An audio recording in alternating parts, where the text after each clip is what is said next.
ओम शांति। भगवत गीता श्लोक क्लास में आज बेसिक कोर्स है। बेसिक कोर्स में टॉपिक है शिव शंकर का, और इस टॉपिक में अभी तक के क्लासेस में हमने काफी सारी बातें समझी है, जैसे कि शिव और शंकर अलग है। शंकर साधारण शरीरधारी है और वो पुरुषार्थ करके परम पिता शिव समान निराकारी स्टेज को धारण कर लेते हैं। और वो किस तरह शिव समान बनते हैं, इसके प्रूफ जो गीता के आधार से, शास्त्रों में आए हुए उल्लेखों के आधार से भी हमने देखे हैं। जो शिव समान बनते हैं शंकर, उन्हीं के द्वारा परम पिता शिव जो निर्गुण और निराकार है और सगुण बनकर प्रत्यक्ष होते हैं। अर्थात ही यही शंकर वाला व्यक्तित्व है जो सगुण अर्थात साकार भगवान के रूप में संसार के सामने प्रत्यक्ष होते हैं। अर्थात परम पिता शिव को प्रत्यक्ष करने के यही शंकर जो परम पिता समान स्टेज बनाकर निमित्त बनते हैं।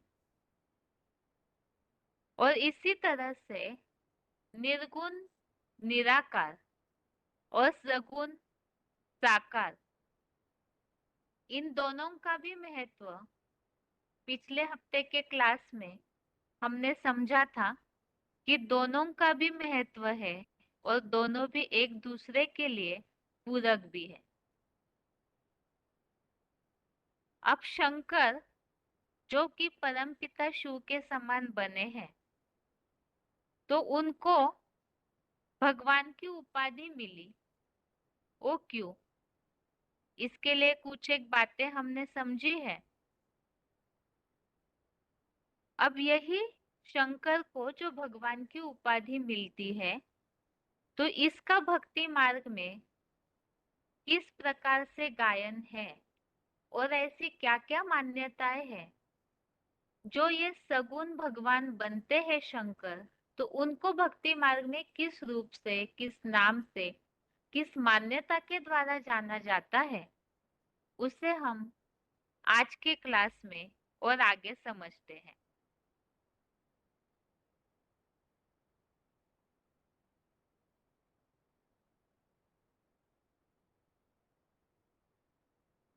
जैसे कि हमने पिछले क्लास में इस बात को समझा था, शंकर जो कि वर्तमान समय प्रैक्टिकल में मनुष्य रूप में मौजूद है।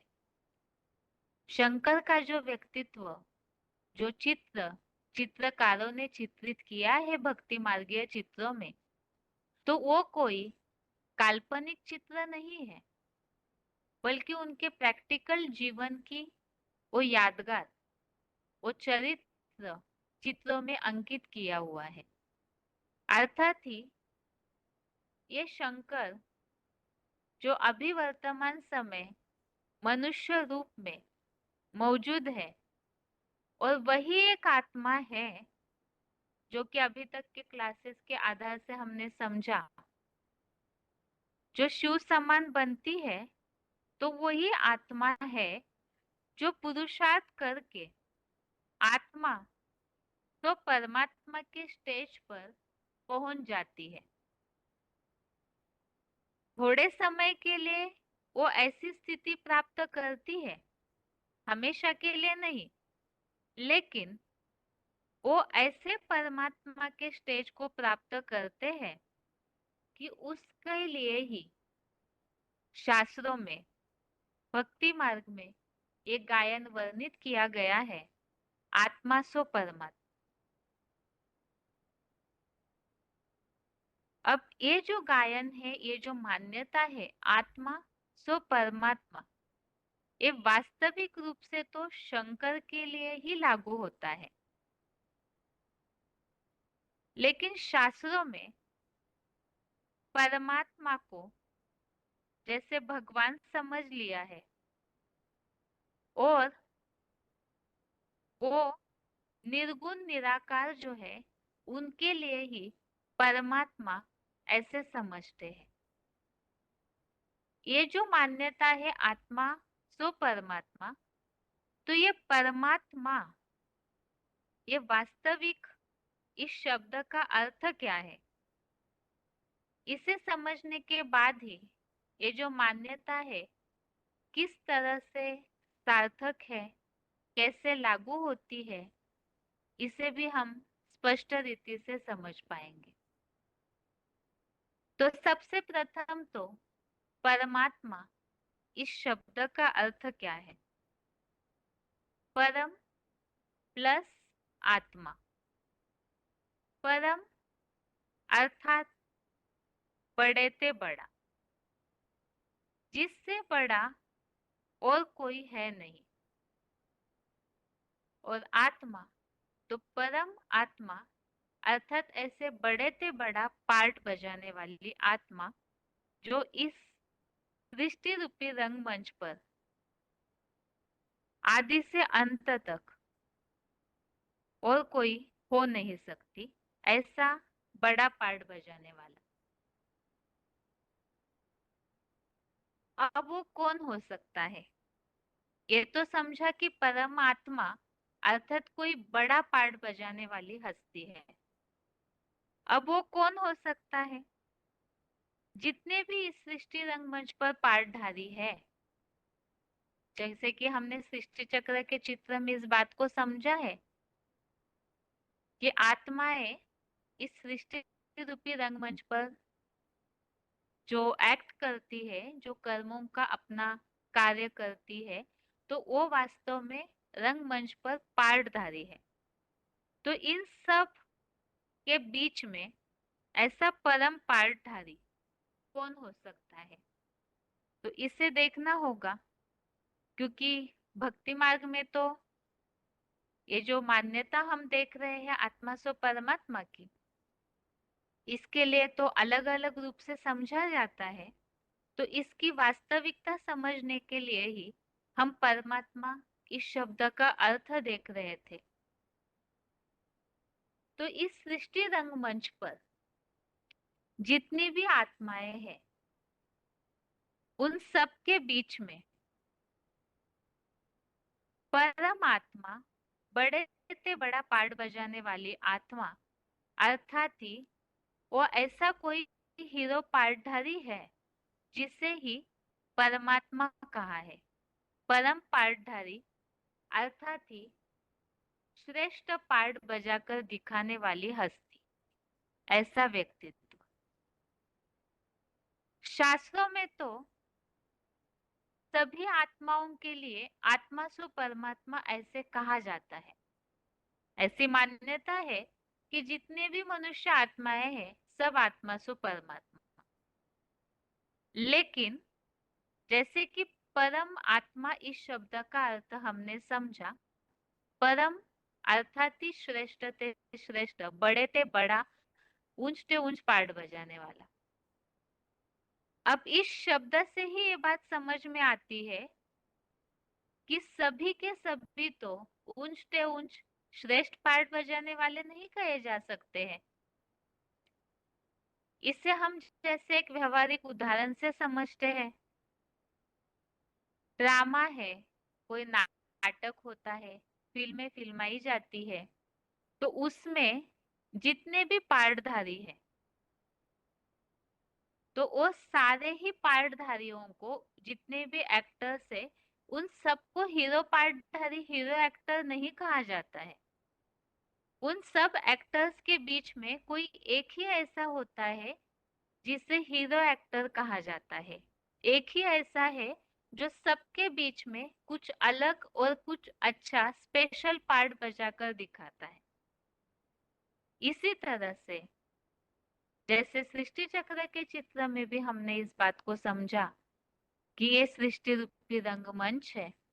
शेक्सपियर ने भी जिस बात को कहा है कि ये सृष्टि एक रंगमंच है और यहाँ सब पार्टधारी है, तो इन सब के बीच में कोई एक ही है इस सृष्टि रंगमंच पर जो अन्य आत्माओं की तुलना में ऐसा एक हीरो एक्टर एक ही होता है।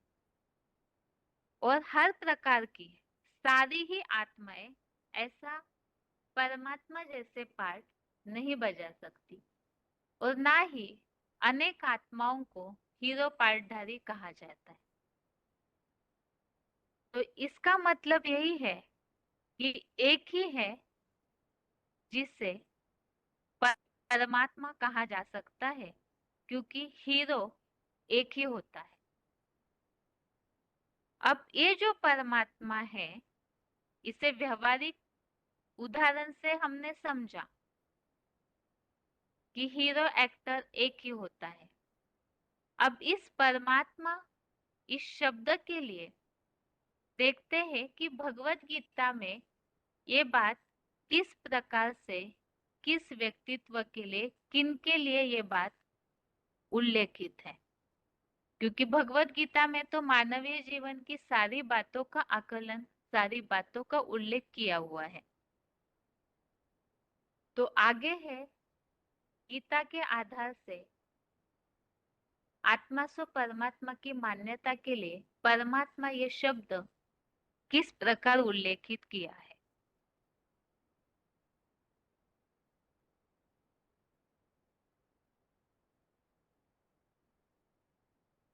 आत्मा सो परमात्मा, इस मान्यता में परमात्मा ये शब्द निराकार के लिए या हर एक आत्मा के लिए कहा गया है क्या, इससे पहले देखने के लिए गीता के श्लोकों को समझना होगा।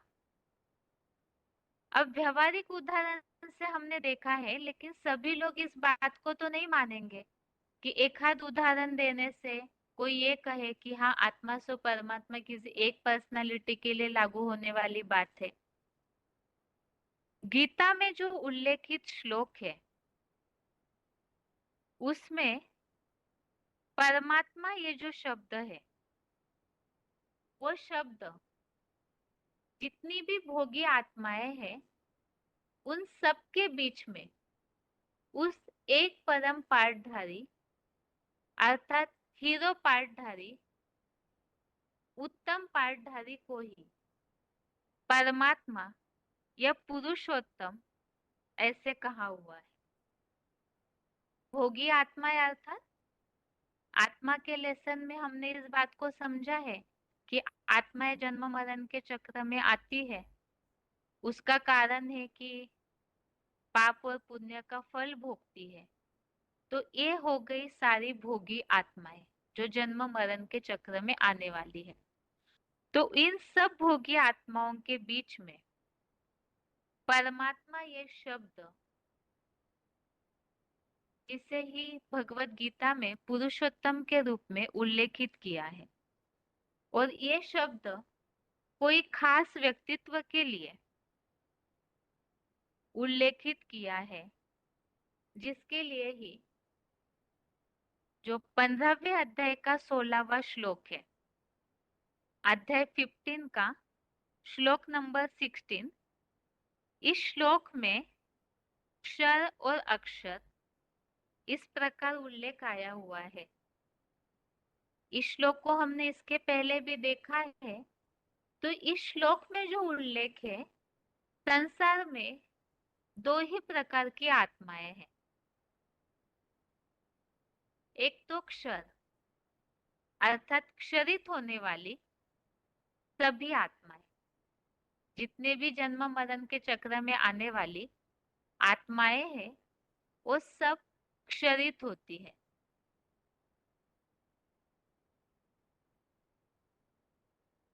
और एक है अक्षर, जो सिर्फ एक सदाशिव ज्योति ही है। तो ये क्षर और अक्षर, ये दो प्रकार की आत्माएं हुई। और इसके अलावा एक तीसरी आत्मा है, जो क्षर भी है और क्षर होते हुए भी, अर्थात जनन मरण के चक्र में आने वाले भोगी आत्माओं की कैटेगरी की होने के बावजूद भी वो परम पिता शिव के समान अक्षर बनती है, जिसे ही परमात्मा कहा गया है। क्षर अर्थात क्षरित होने वाली आत्माओं के बीच में वो ऐसी परम पिता समान अक्षर जब बनती है, अर्थात क्षरित न होने वाली बनती है, तो उसे ही भगवत गीता में परमात्मा इस तरह से उल्लेख किया हुआ है, जो कि गीता का ही 15वें अध्याय का 17वां श्लोक, अध्याय 15 का श्लोक नंबर 17, इसमें इस परमात्मा इस शब्द का उल्लेख आया हुआ है। श्लोक है, उत्तमः पुरुषस्त्वन्यः परमात्मेत्युदाहृतः यो लोकत्रयमाविश्य बिभर्त्यव्यय ईश्वरः। इस श्लोक में जो परमात्मा इस शब्द का उल्लेख आया हुआ है, तो क्षरित दुनिया में रहते हुए भी अक्षर स्थिति में स्थित होने वाले उस परमात्मा को ही क्षर और अक्षर से भी उत्तम आत्मा, अर्थात पुरुषोत्तम, पुरुष प्लस उत्तम, ऐसे कहा हुआ है। तो गीता का जो ये श्लोक हमने अभी देखा, इसमें ये जो परमात्मा पाठधारी है, उनके लिए ऐसा उल्लेख आया हुआ है कि परमात्मा ये पुरुषों में उत्तम आत्मा है। पुरुष अर्थात 13वें अध्याय में एक श्लोक में पुरुष अर्थात ही आत्मा के लिए उल्लेखित है। तो पुरुष अर्थात आत्मा और उत्तम, आत्माओं में जो उत्तम है, अर्थात जितनी भी आत्माएं हैं उन सब की तुलना में वो उत्तम, जिसे बेस्ट कहा है, और वही पुरुषोत्तम है। जैसे तुलना की जाती है गुड, बेटर, बेस्ट, इसी प्रकार यहाँ ये सर्व अन्य आत्माओं की तुलना में सबसे बेस्ट पुरुषोत्तम बनता है, जो यहाँ उल्लेख है श्लोक में 15वें अध्याय का 18वां श्लोक, अध्याय 15 का ही श्लोक नंबर 18, जिसमें श्लोक है, यस्मात् क्षरमतीतो हम अक्षरादपि चोत्तमः अतोऽस्मि लोके वेदे च प्रथितः पुरुषोत्तमः। तो इस श्लोक में जो उल्लेख है, यस्मात्क्षर अतीतो अहम, तो इसमें ये जो उल्लेख है पुरुषोत्तम का, अर्थात ही ये आत्मा जो क्षरित दुनिया में रहते हुए भी जो ऐसी अक्षर बनती है, पुरुषोत्तम बनती है, उनके लिए ही ये बात बताई हुई है। अब ये पुरुषोत्तम आत्मा कौन बनी है? यहाँ पुरुषोत्तम या परमात्मा ऐसे कहा हुआ है तो ये आत्मा कौन बनती है? क्या ये बात निराकार के लिए कही हुई है? तो इसे देखने के लिए ही, जैसे कि ये जो उल्लेख आया हुआ है, वास्तव में ऐसे समझते हैं भक्ति मार्ग में कि ये पुरुषोत्तम या परमात्मा ये निराकार के लिए कहा है, लेकिन वास्तव में ऐसी बात नहीं है। इससे और स्पष्ट रीति से हम समझते हैं कि वास्तव में परमात्मा शब्द निराकार शिव के लिए नहीं, बल्कि जो शिव समान बनने वाली आत्मा है उनके लिए ही कहा हुआ है। गीता में ऐसा कोई भी श्लोक नहीं है जिसमें आत्मा सो परमात्मा ये शब्द सभी आत्माओं के लिए कहा है, ऐसा कोई भी श्लोक नहीं मिलता है। तो इससे तो जैसे अभी हमने श्लोक देखे 15वें अध्याय का 16, 17, 18वां अध्याय 15 का जो 16, 17, 18 ये जो श्लोक देखे, इसमें जो परमात्मा शब्द का उल्लेख पुरुषोत्तम के रूप में भी आया हुआ है, तो ये कोई स्पेशल आत्मा के लिए उल्लेखित किया हुआ है। गीता में ये जो सैंपल के लिए अभी उदाहरण के लिए हमने श्लोक देखे, इसमें कहीं भी ऐसा उल्लेख नहीं है कि ये बात सभी आत्माओं के लिए लागू होती है। अब दूसरी बात है, इसी तरह से ये शब्द जो पुरुषोत्तम परमात्मा ये शब्द निराकार शिव जो सदैव अक्षर है उनके लिए भी नहीं कहा गया है। कैसे? यहाँ ये जो शब्द है निराकार परमात्मा के लिए, निराकार को परमात्मा ये शब्द क्यों नहीं कह सकते हैं? इसका एक कारण है। परमात्मा शब्द का अर्थ तो हमने समझा कि वो परम अर्थात ऊंचते ऊंच है, श्रेष्ठ है, जिसका ही दूसरा शब्द गीता में उल्लेखित अभी हमने श्लोक में देखा पुरुषोत्तम, अर्थात ये बेस्ट, ऊंची ते ऊंची हस्ती है। इस शब्द का मतलब यही है। अब परम पिता के लिए अर्थात निराकार शिव के लिए शब्द परमात्मा लागू नहीं हो सकता। क्यों? क्योंकि निराकार शिव जो है वो जन्म मरण के चक्र से न्यारे है। वो एक तुरीय आत्मा है। तुरीय अर्थात सबसे निराली।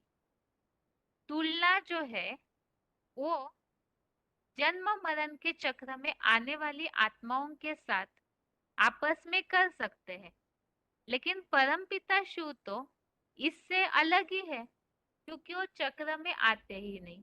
जब चक्र में आते नहीं तो तुलना कैसे कर सकते हैं? क्योंकि तुलना तो समान कैटेगरी वालों की जाती है। तो इसीलिए ही परमात्मा श्रेष्ठ ते श्रेष्ठ, ऊंचते ऊंच आत्मा, ये बात परम पिता शिव के लिए नहीं कह सकते हैं। तो जो चक्र में आने वाली आत्माएं हैं अर्थात साकार शरीरधारी जितनी भी भोगी आत्माएं हैं, जिन्हें जो 16वां श्लोक है 15वें अध्याय का, उसमें क्षर ऐसे शब्द प्रयोग किया है। तो ये जितनी भी क्षरित होने वाली क्षर अर्थात भोगी आत्माएं हैं, उन सबके बीच में एक ही आत्मा ऐसी है जो परम पाठ बजाने वाली है, परम पाठधारी है, उन्हें परमात्मा कहा गया है। अर्थात ही ये जो परमात्मा शब्द है वो परमात्मा पाठ बजाने वाली परम पाठधारी आत्मा साकार शरीरधारी है, लेकिन साकार शरीरधारी होते हुए भी वो पुरुषार्थ करके शिव समान, जैसे परमपिता शिव अकर्ता है, इसी तरह से वो पाठधारी आत्मा भी पुरुषार्थ करके अकर्ता की स्टेज को धारण करती है। और इसी का ही गीता में इस प्रकार से उल्लेख आया हुआ है, जो कि गीता का 13वें अध्याय का 31वां श्लोक, अध्याय 13 का श्लोक नंबर 31। ये श्लोक है,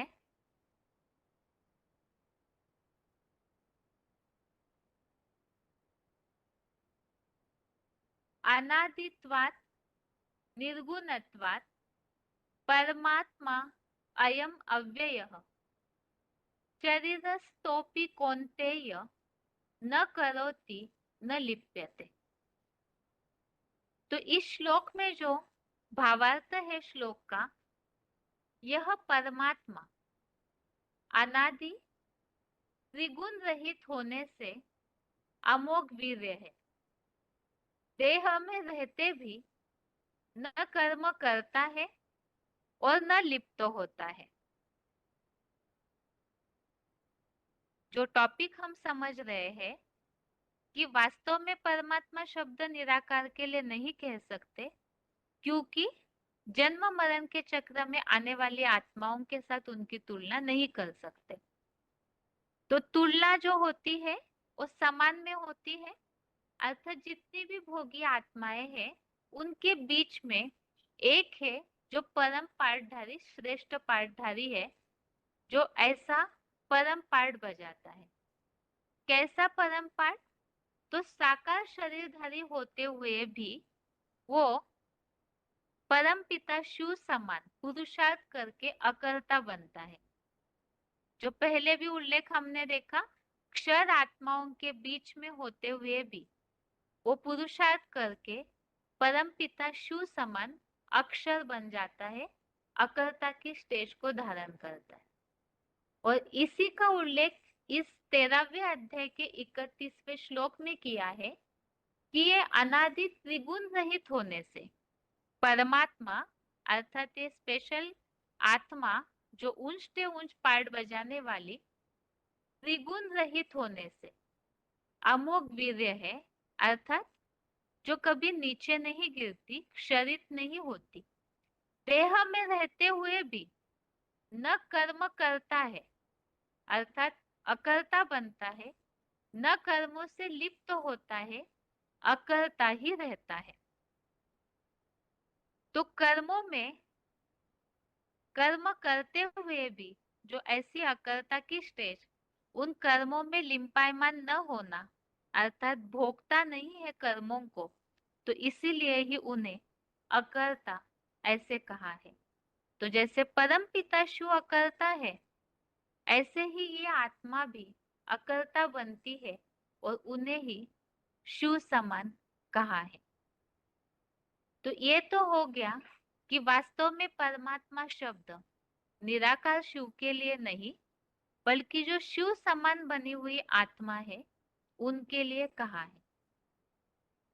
आगे हम और देखते हैं कि ये जो शिव समान बनी हुई आत्मा है परमात्मा, वो कर्म में लिप्त नहीं होती।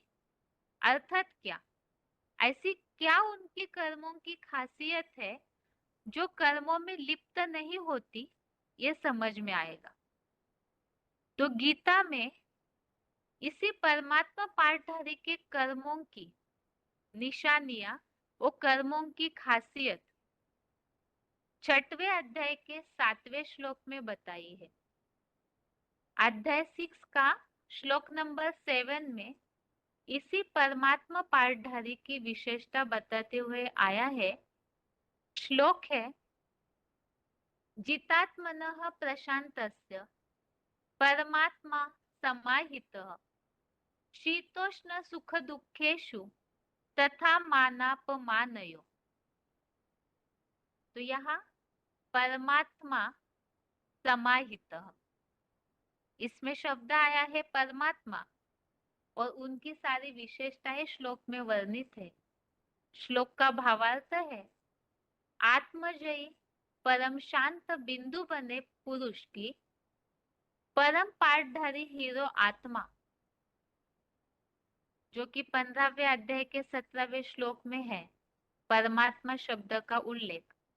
तो ये परमात्मा परम पाठधारी हीरो आत्मा सर्दी गर्मी सुख दुख में तथा मान अपमान में संतुष्ट रहती है, समाहितः। तो ऐसी आत्मा जो हमेशा संतुष्ट रहती है, हर स्थिति परिस्थिति में समान रहती है। तो ये सुख दुख, सर्दी गर्मी, मान अपमान, ये हो गया द्वंद्व। तो ये द्वंद्व वाली स्थिति कहाँ आती है? जो जन्म मरण के चक्र में आने वाली आत्माएं हैं, पाप पुण्य का लेप छेप चढ़ता है, सुख दुख भोगते हैं, तो वो आत्माएं सब इन द्वंद्वों से गुजरती है। अब एक परम पाठधारी के लिए हम समझ रहे थे कि भोगी आत्माओं के बीच में भी वो श्रेष्ठ है, कभी भी क्षरित नहीं होता, ऐसा बन जाता है, परम पिता शिव समान अक्षर बनता है।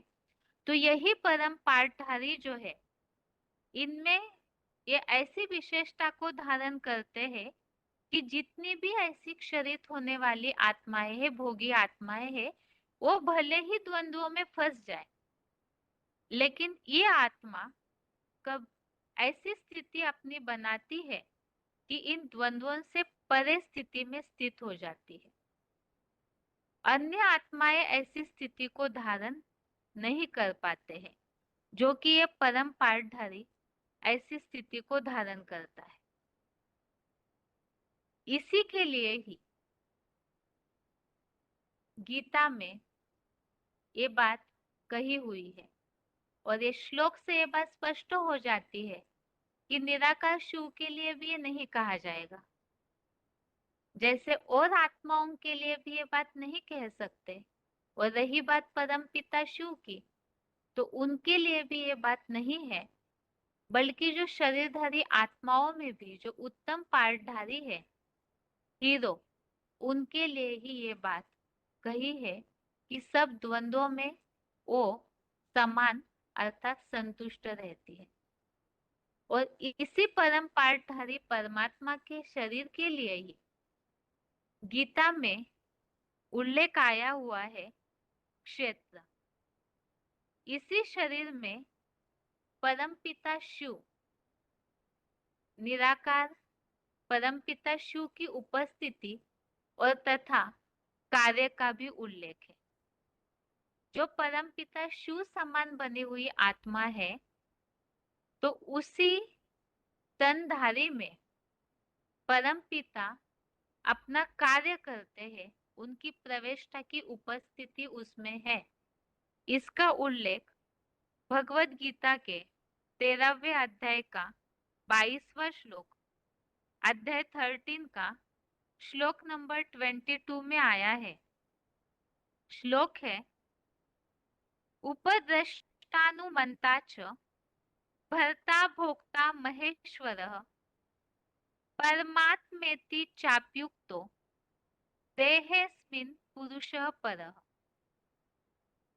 अर्थात इस देह में परम पुरुष समीप दृष्टा और श्रेष्ठ कार्यों की अनुमति दाता, भरण पोषण करता, भोक्ता और महान ईश्वर शिव प्लस परमात्मा, इस तरह महेश्वर भी कहा जाता है। तो यहाँ श्लोक में परम पिता शिव की इस साकार तन में, जिसे इसके पहले भी पिछले हफ्ते के क्लास में हमने देखा था कि ये तो है एक साधारण तनधारी, लेकिन परम पिता शिव उनमें प्रवेश करके कार्य करते हैं, और वो कार्य करते हैं उसी के लिए ही भगवत गीता में 13वें अध्याय के पहले श्लोक में उल्लेख है, इदम शरीरम कौन्तेय। इदम अर्थात यह शरीर जो है, ये शरीर रूपी रथ ही क्षेत्र है। तो यही शरीर रूपी क्षेत्र जो है, इस क्षेत्र में परम पिता शिव कार्य करते हैं प्रवेश करके, और उनकी उपस्थिति इस श्लोक में और स्पष्ट होती है कि इस देह में परम पुरुष जो सदाशिव ज्योति भ्रुकुटी के मध्य में समीप दृष्टा और श्रेष्ठ कार्यों की अनुमति दाता, श्रेष्ठ कार्यों के लिए वो अनुमति देता है, भरण पोषण करता है, और महान ईश्वर शिव प्लस परमात्मा दोनों को मिलकर महेश्वर ऐसे कहा जाता है। अर्थात ही परमात्मा पाठधारी ही निराकार शिव का मुकर्रर रथ है, और जिस शरीर के द्वारा ही वे कार्य करते हैं और संसार में सगुण रूप में प्रत्यक्ष होते हैं।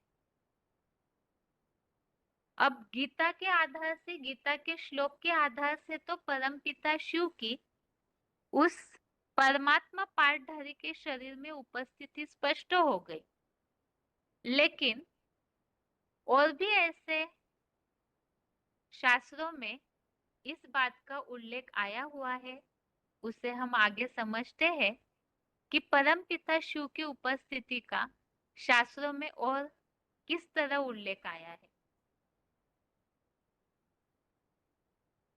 तो एक ही शरीर में ये दो आत्माएं हैं। इसके लिए एक तो ये भोगी आत्मा साकार हीरो पाठधारी और अभोगी अर्थात निराकार परमपिता शिव का उल्लेख, एक ही शरीर में उपस्थिति का उल्लेख ऋग्वेद की एक ऋचा में आया है। त्वा सुपर्णा सयुजा सखाया समानम वृक्षम परिशस्व जाते।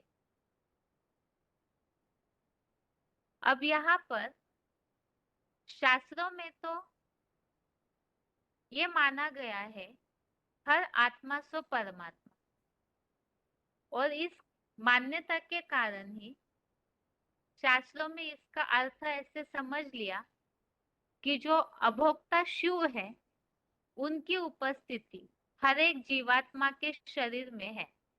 जितनी भी आत्माएं हैं, जीवात्माएं, मनुष्य आत्माएं, जितनी भी जीवात्माएं हैं, उन सब में ही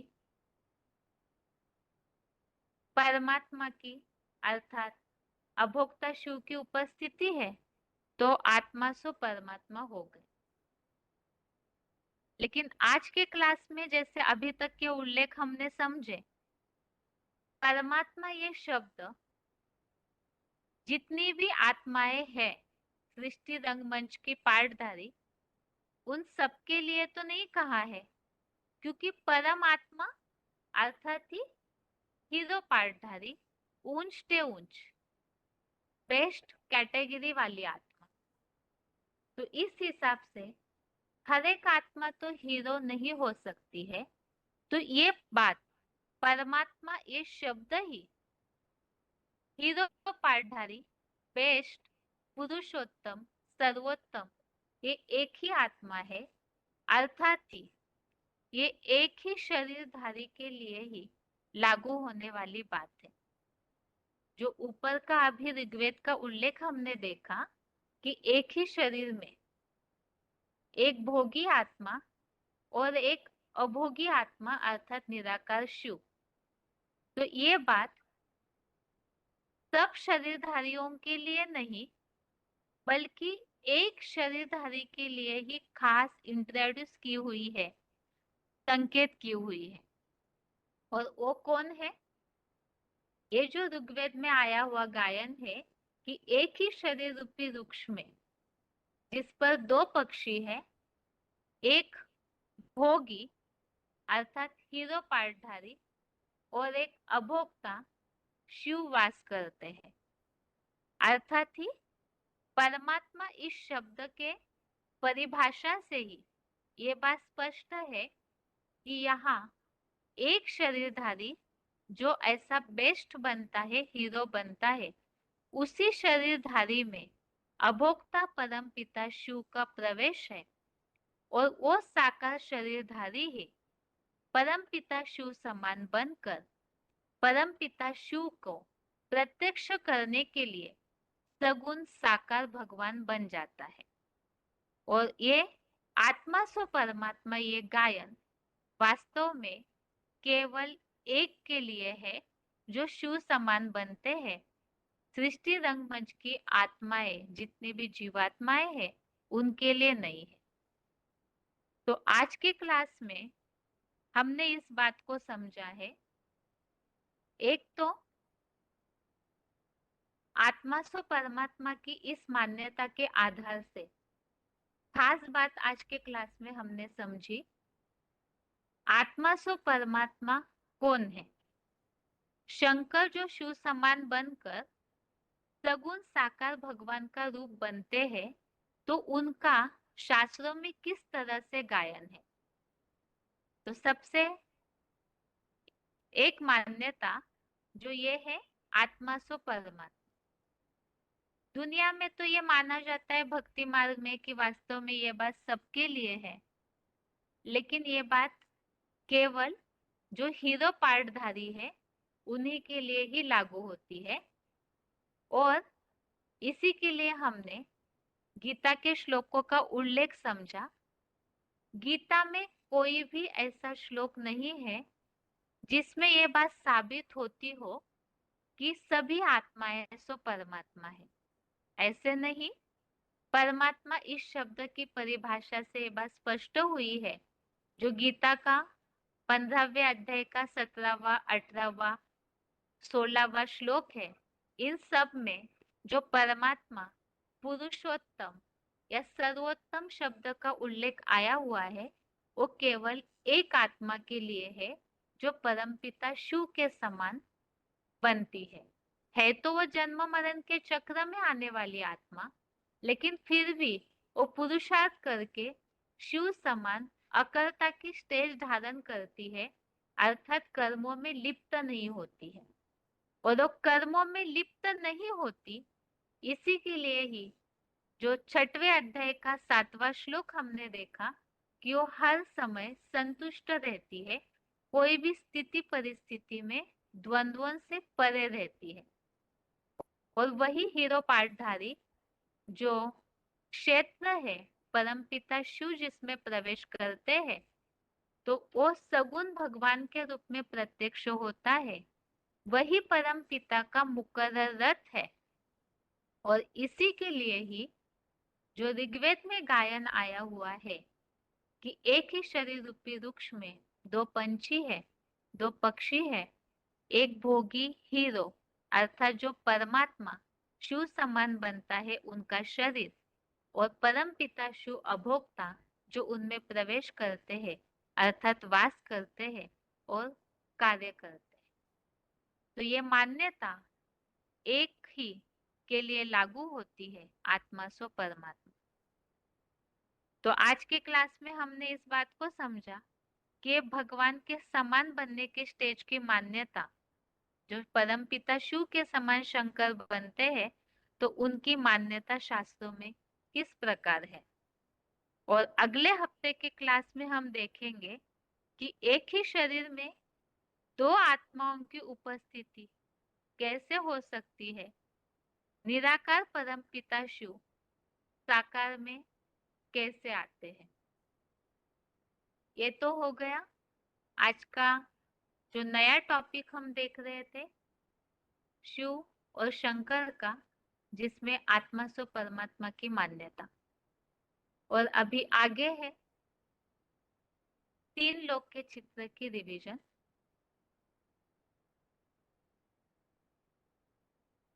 तीन लोक के चित्र की पिछले हफ्ते हमने शुरुआत की थी रिवीजन के लिए,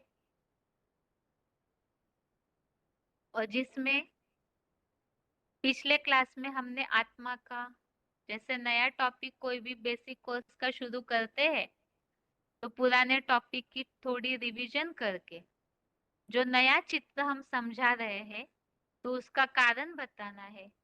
तो 3 लोक के चित्र में किन रहस्यों का खुलासा होता है, इसके बारे में हमने समझा।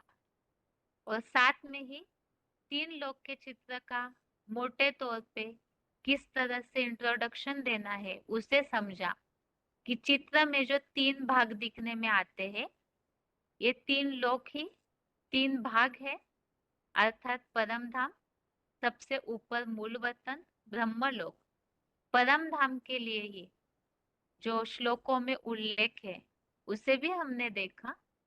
बीच में है सूक्ष्म लोक और सबसे नीचे है साकारी मनुष्य लोक, जो पृथ्वी लोक है, जहाँ स्थूल वतन भी कहा जाता है।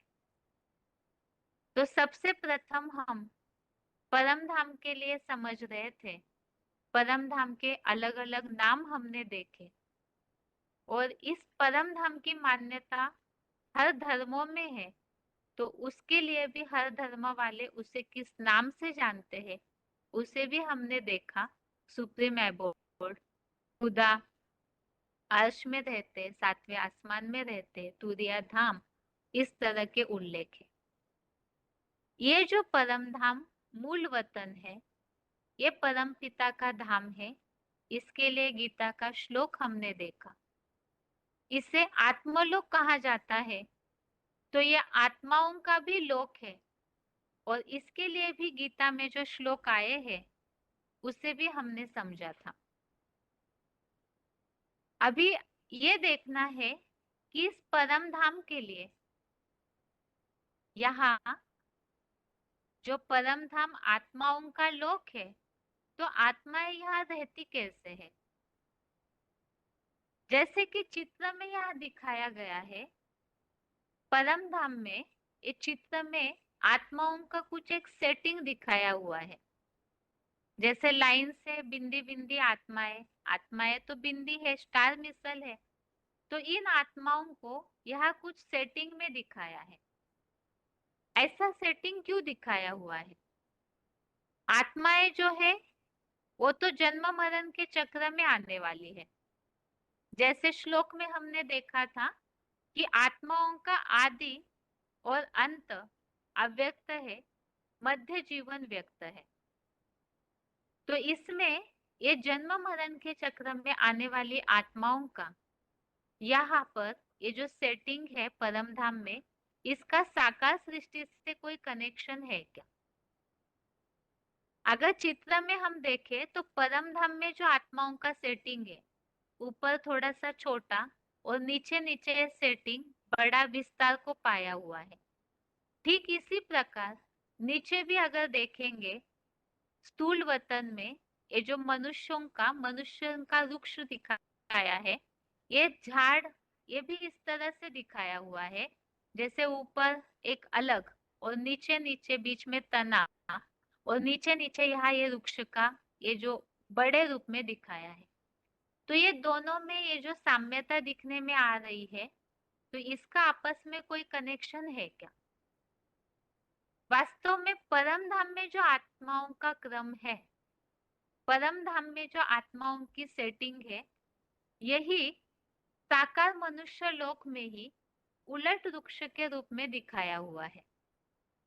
और इस उलट वृक्ष का ये जो मनुष्य सृष्टि रूपी वृक्ष है, इसका ये जो उल्टा वृक्ष दिखाया है, इसका गायन गीता में इस प्रकार श्लोक में है। 15वें अध्याय का पहला श्लोक, अध्याय 15 का श्लोक नंबर 1। इसमें श्री भगवान उवाच, ऊर्ध्वमूलम अधशाखम अश्वत्थम प्राहुरव्ययम छंदासि यस्य पर्णानि य तं वेद स वेदविद। तो इसमें ऊर्ध्वमूलम अधशाखम इस प्रकार बोला हुआ है कि जिसकी मूल अर्थात ऊपर की ओर है और शाखाएं जो है वो नीचे की ओर फैली हुई है। तो इसका रहस्य क्या है? ऊपर की ओर जो है वो ऊपर क्यों है? जो नीचे नीचे की ओर है, ज्यादा बड़ा हुआ विस्तार दिखाया है इस मनुष्य वृक्ष का, तो इसका रहस्य क्या है? इसका यही रहस्य है कि यह परम धाम में परम पिता तो सबसे ऊंची स्टेज में होंगे।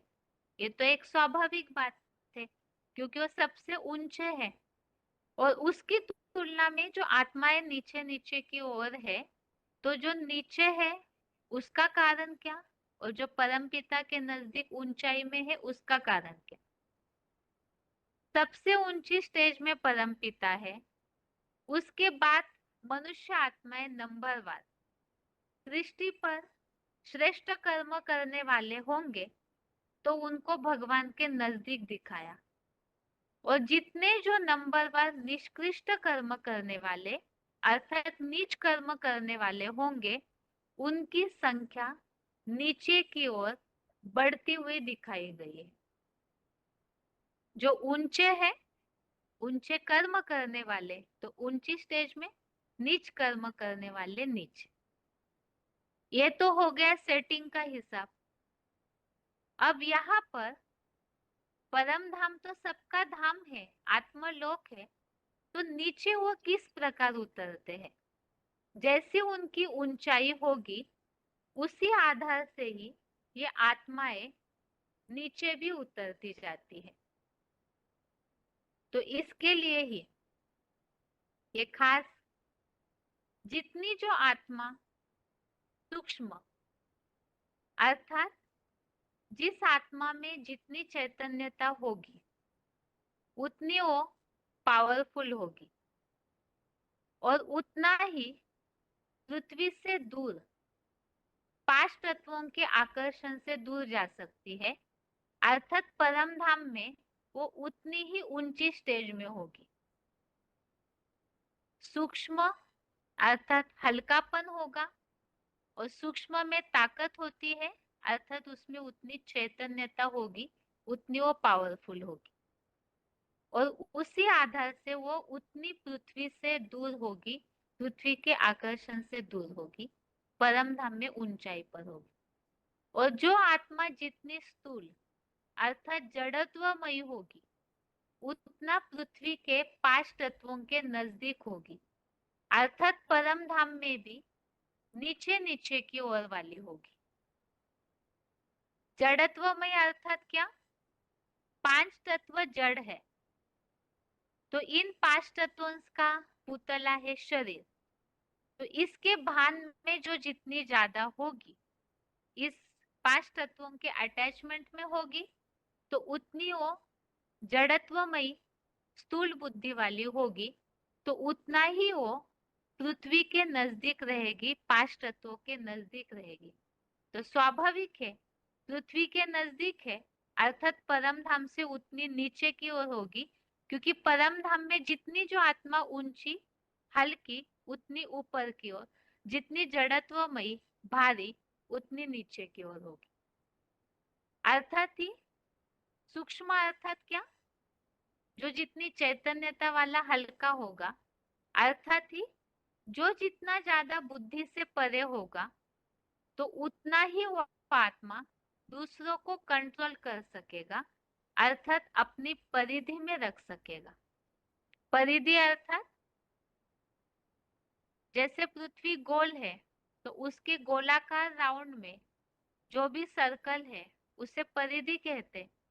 तो ऐसे ही जो आत्मा जितनी ऊपर होगी तो उससे नीचे की जितनी भी आत्माएं हैं, तो बुद्धि से परे सूक्ष्म और पावरफुल आत्मा अपने नीचे वालों को कंट्रोल करने की क्षमता वाली होगी, क्योंकि उसकी बुद्धि की पावर उतनी ऊंची है। तो इसीलिए ही यहाँ पर परम पिता परम पिता जो है उनके नीचे मनुष्य आत्माएं हैं।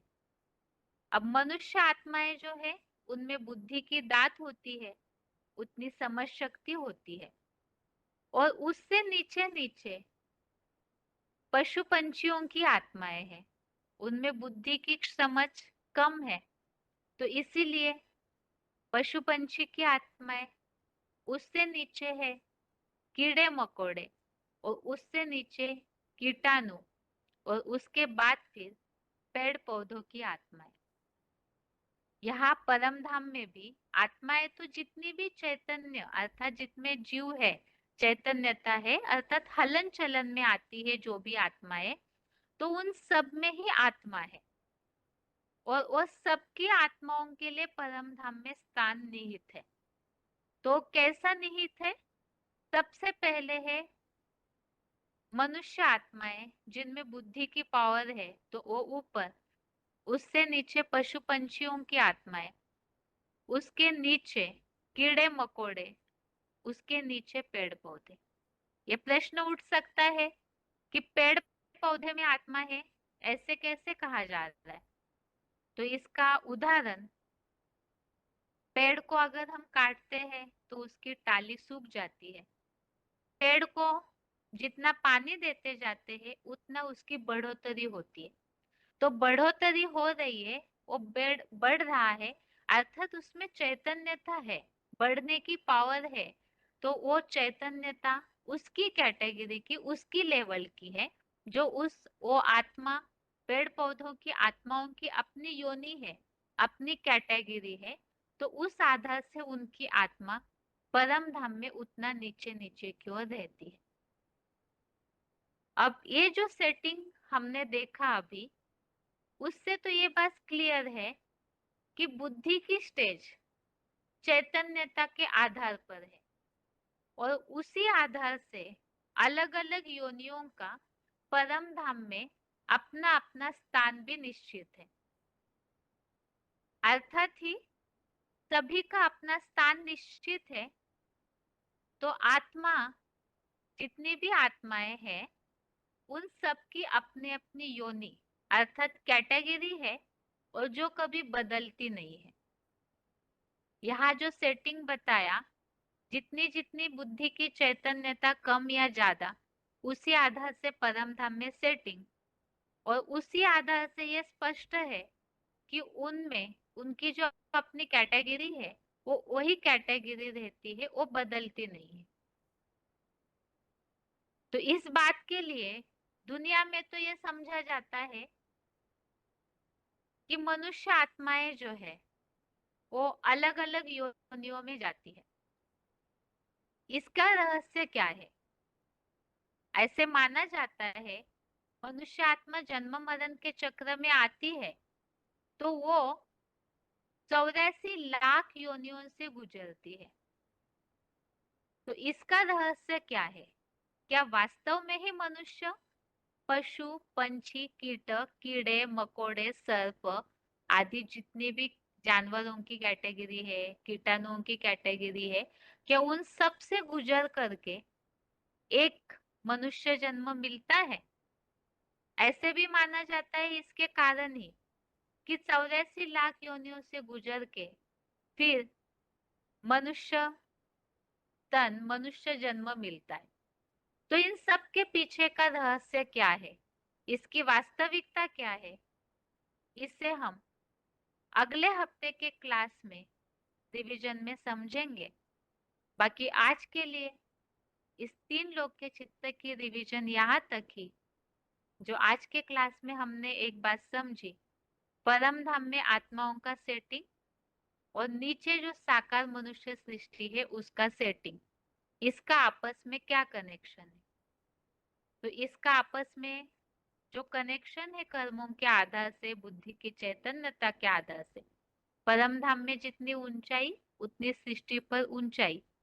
तो ये ऊंचाई या नीचाई कर्मों के आधार से निश्चित होती है। और दूसरी बात, यहाँ पर आत्माओं के सेटिंग को हमने समझा कि ऊपर परम पिता के नजदीक कौन है, और नीचे नीचे की ओर, जहां जहां पृथ्वी की ओर बढ़ती है, परम धाम का सेटिंग नीचे की ओर है। तो वो नीचे की आत्माओं का क्या रहस्य है, वहां कौन आत्माएं हैं, किनकी कैटेगरी है, इसे भी हमने समझा। और दूसरी बात कि सभी का परम धाम में अपना सेटिंग निश्चित है, वो कभी बदलता नहीं। तो जब बदलता नहीं, तो फिर ये जो मान्यता है मनुष्य आत्माएं 84 लाख योनियों से गुजरती है, दूसरी दूसरी योनियों से जाने के बाद कोई एक हाथ मनुष्य जन्म दुर्लभ मिलता है, तो इसका क्या रहस्य है? इन सब बातों को, इसकी वास्तविकता को अगले हफ्ते के क्लास में हम समझेंगे। आज के लिए बेसिक कोर्स की रिवीजन और नया टॉपिक जो शिव शंकर का हमने समझा, एक नई मान्यता, आत्मा सो परमात्मा, सबके लिए नहीं, केवल एक हीरो पार्टधारी जो उच्च उच्च सर्वोत्तम है उनके लिए है। इसके साथ ही आज के लिए गीता क्लास यहाँ तक ही। ओम शांति।